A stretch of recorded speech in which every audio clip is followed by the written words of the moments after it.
We have some breaking news here on the Kansas City Chiefs Report by Chat Sports. I'm your host, Harrison Graham. Jerick McKinnon is back on a one-year contract after spending all of this offseason up to this point unemployed. He is now back into the fold here in Kansas City. We'll break this down, what it could mean for his role and some other players moving forward. Jeremy Fowler, want to give him credit. He broke the news a little bit ago, saying Jerick McKinnon returning to the Chiefs, on a one-year deal per source.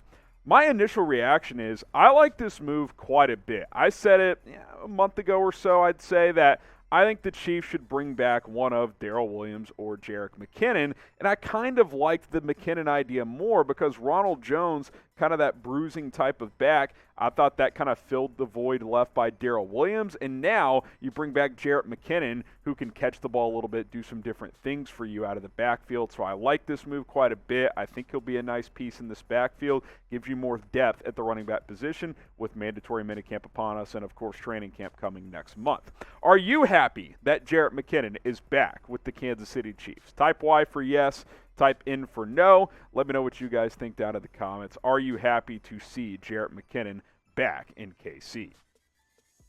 I thought last year, in the regular season, we don't have the regular season numbers. He missed some time, was kind of buried behind Williams and CEH. But in the playoffs, he kind of became RB1 for this team as some guys were nursing some injuries. And even when guys came back, he was still the primary player. 34 carries, 150 yards, just under 5 yards a tout there.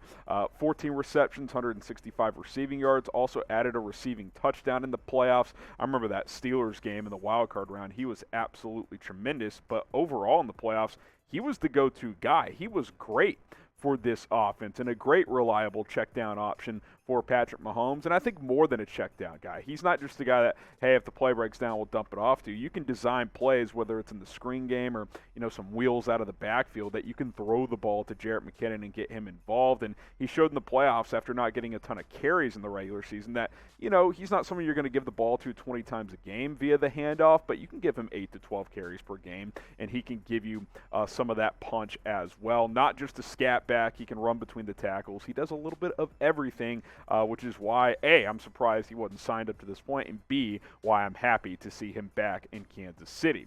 Hey, we're still going to do our Monday live show here in a few hours. We'll talk a little bit more about this and some other stories as well. We'll have a little minicamp preview. Like I said, minicamp gets going tomorrow. So join our Chiefs live show today.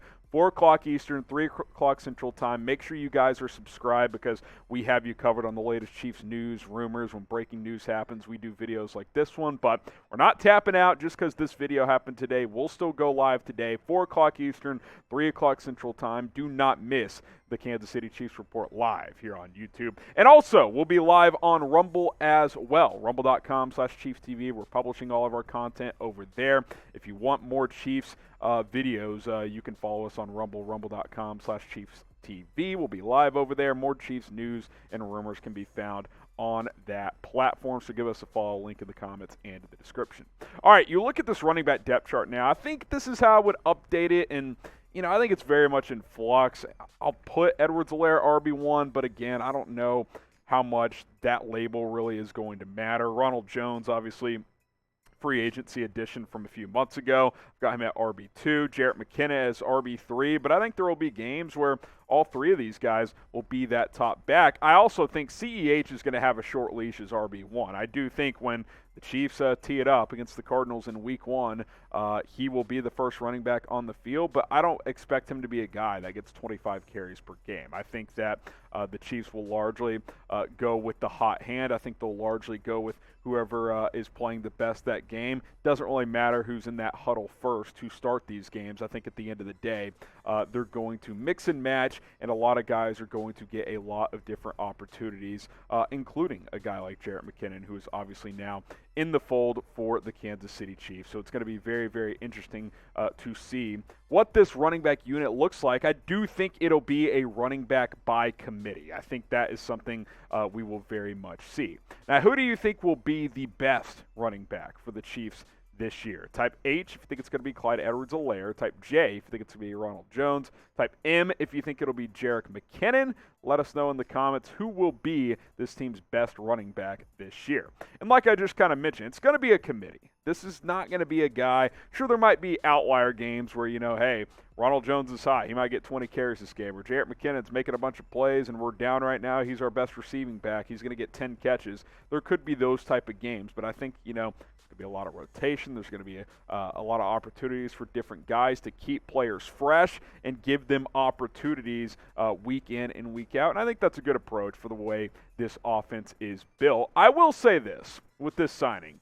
I do feel a little bit bad for a guy like Derek Gore, who I think before this move was probably for sure safe to make the 53-man roster, and I still think he has a chance to do that, but could have also been in line to actually have a role on this offense somewhat consistently.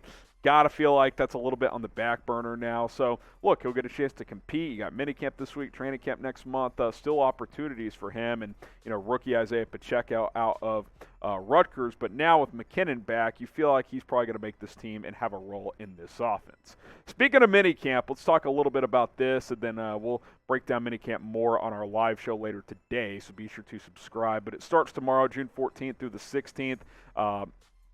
Listen, I think for certain teams, minicamp matters more than others. I think it probably matters a tick less for Kansas City than for a team like the Giants, for example, who have a brand new coaching staff and so forth. But these are still important practices. I think we should be able to get a closer look at what this Chiefs 2022 team looks like. We'll get to see what the squad is looking like here this year, so that should be fun to see how that plays out. We'll get to see, some different position groups compete and battle things out, and that's kind of what we'll break down on our live show today. We'll have a full Chiefs minicamp preview, some storylines to keep in mind as we get closer and closer to the 2022 season. Obviously, training camp next month, but I think this minicamp is kind of the first real, okay, OTAs, sure, they have value, but minicamp, it's mandatory for a reason. So I think it's an important group of practices, and we'll get to see how some of these guys look. What is the number one thing you're watching for at minicamp? And you're thinking I don't know what Harrison means when he asks it. Is there a position battle? Is there a certain player? Keeping in mind, maybe it's the rookies. You want to see how they perform and what the reviews from the media are coming out of that, because there should be media access for all three practices. I want to know what is the number one thing that you are watching for at Chiefs minicamp coming up this week, Tuesday through Thursday. All right, that's going to do it for us here on the Chiefs Report. Remember, subscribe. We have Chiefs news and rumors. We bring it to you guys on a daily basis. We'll be live later today, so don't miss that either. YouTube.com/ChiefsTV. Be sure to subscribe to the Chiefs Report. I'm your host, Harrison Graham. Jerick McKinnon back on a one-year deal. We'll see you in a few hours on our live show.